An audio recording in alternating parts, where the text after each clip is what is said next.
Hi, so one of the things that I hear from teachers all the time is, Lisa, it is hard to get interviews like I am, sending resume after resume after resume, and I'm just not getting interviews, right? So part of that is just the normal part of the screen out process. The other part of that is if you're depending on you just sending out resumes to open positions, that's probably going to take you 3 to 4 times longer to get hired. Where you really want to focus is on building your own personal network to help you locate, interview for, and get offered a job. So tip number 1 for exponentially increasing the number of interviews you get is to increase the number of recruiters that you have in your personal network.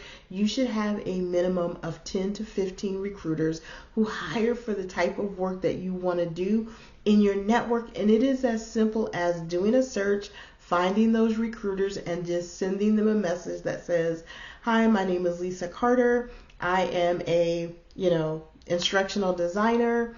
And I'd love to connect with you here on LinkedIn," and just leave it and move on to the next, right? So again, the goal is to have 10 to 15 recruiters who hire for the type of work that you want to do. Now, what's beautiful about having those recruiters in your personal network is on LinkedIn, is that first level connections have visibility. So let's say that recruiter is looking to hire an instructional designer, and they do a search for an instructional designer in their personal network. Because you're in that personal network and you're a first level connection, chances are you are definitely going to come up in the search. So that's a beautiful thing, right?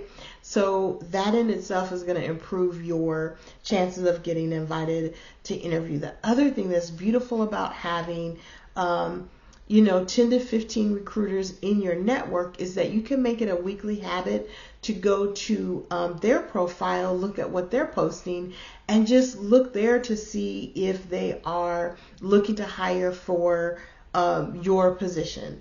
The other thing that's really great is that, let's say that they are hiring for a position, you can also, just send them a quick message and say, "Hey, I saw you were hiring. I've applied for the position. These are my top skills. Here's my resume." Attach your resume to your message and just tell them, "You know what? I'd love to know if we can, carve out 15 minutes on Tuesday at 9 a.m. or 11:30 a.m. to just chat about my qualifications for the position, or chat about your expectations for the position," or however you want to put it. But the beautiful thing is, like, once you're connected with these people, you can really start to build a relationship.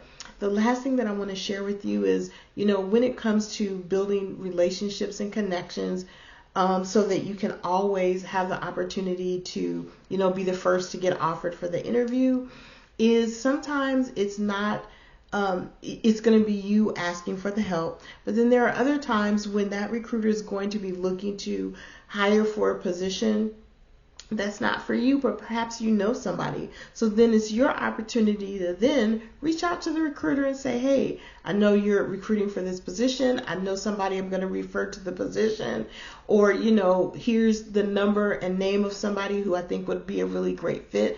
Like, you can really start to build these relationships, but you first have to position yourself to be in their network. So I hope this was helpful. My name is Lisa Carter. I'm with Recruiter Ready Career Services, and I work specifically with teachers to help them get transitioned out of teaching and into the corporate world.